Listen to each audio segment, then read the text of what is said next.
As the polar ice caps continue to melt, we can expect sea levels to rise anywhere from 1 to 3 feet by the end of the century. That would be very bad news for Boston.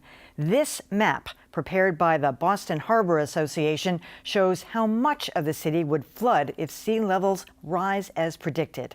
All the areas in red would be underwater. Here to explain all that is WGBH News science editor Heather Goldstone. Welcome, Heather. Thank you.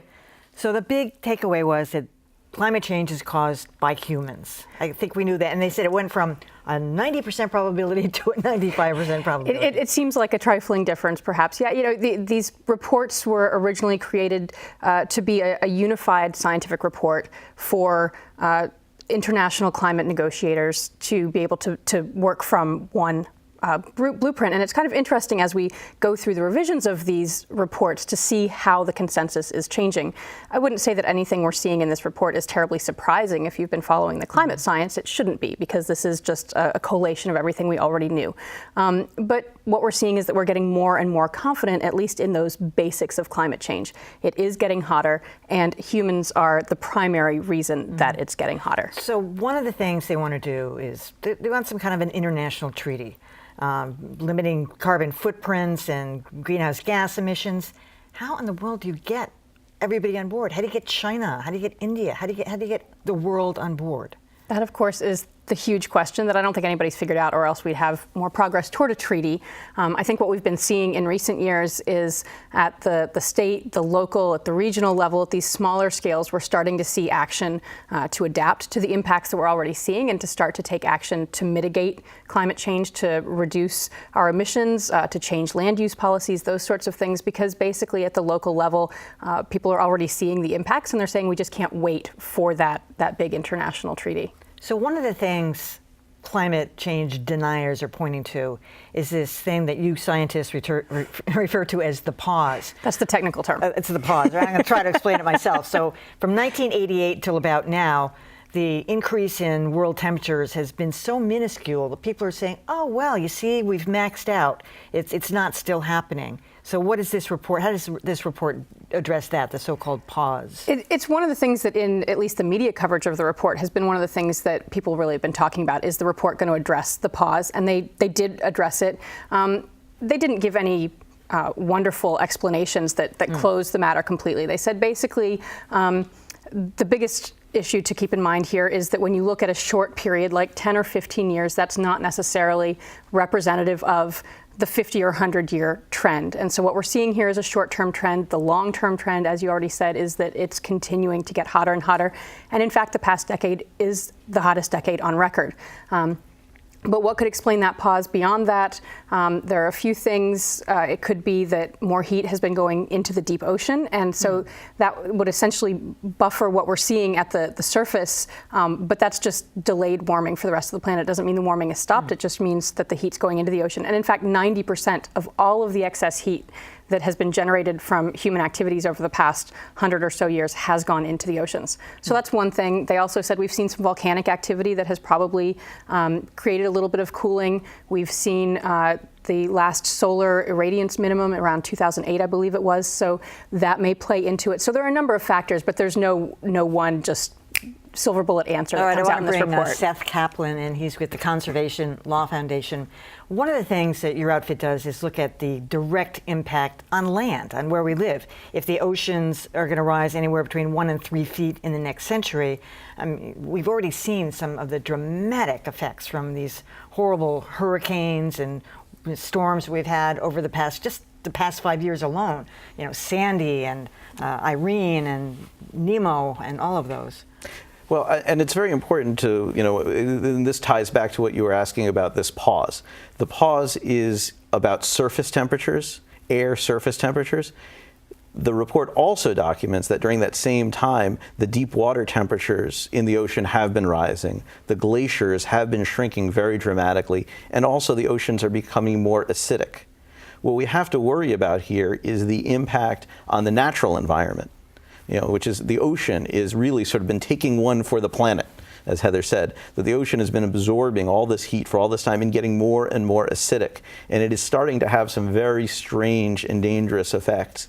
You know, if you like jellyfish, then you should be in favor of global warming and in favor of its acidifying oceans. But if you like fish, if you like lobster, if you like clams, if you like anything else in the ocean, you should really be afraid of what's happening to our oceans. And then we have to worry. I mean, at Conservation Law Foundation, we like to say that we're trying to build thriving communities. And what we are seeing as the climate changes is disruption. That it's not just about a consistent rise in temperature, it's about disruption. It's about more heat waves during the summer.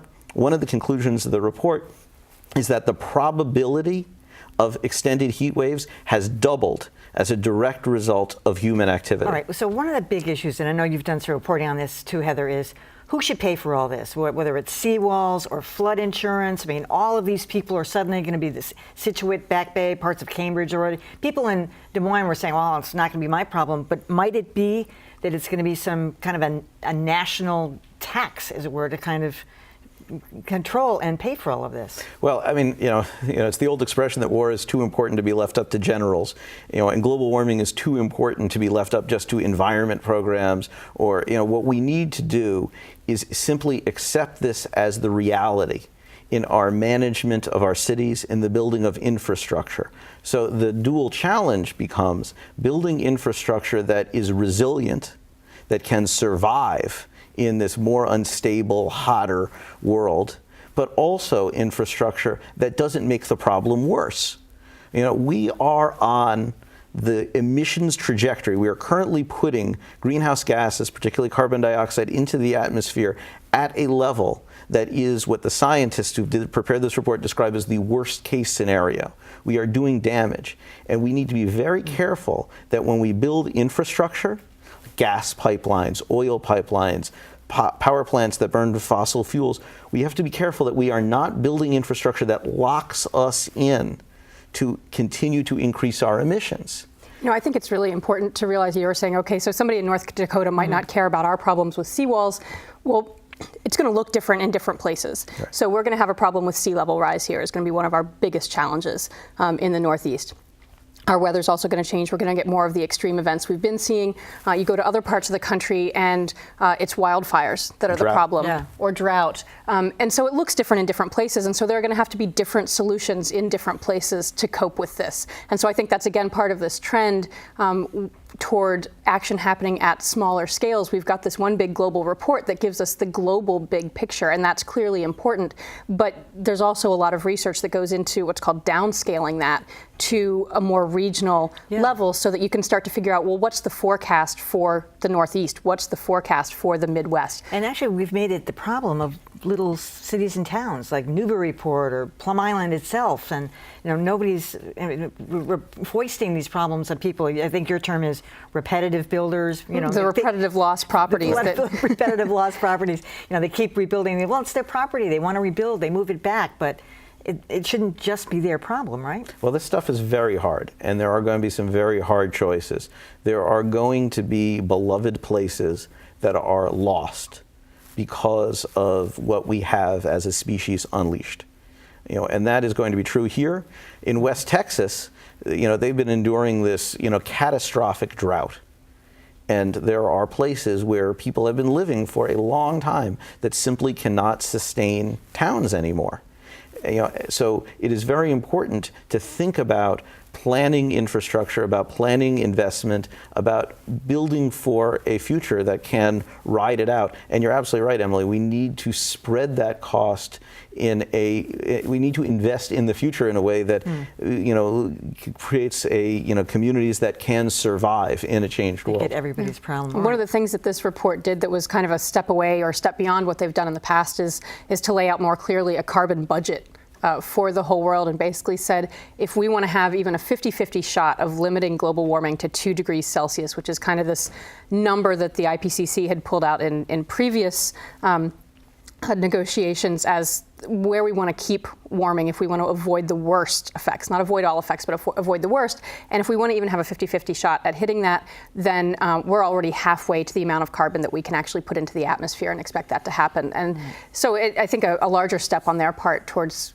actually calling for some action. And the last part of that story is if we continue emitting at the rate we're emitting, we will burn through the rest of that budget within 25 years. So since industrialization began in the mid-1700s, we've burned through half the budget, and we are currently on a trajectory to burn through the rest of it in the next 25 years. We have a real responsibility to our children, to our grandchildren, to future generations to take action. All right, Seth Kaplan, Heather Goldstone, thanks so much for coming.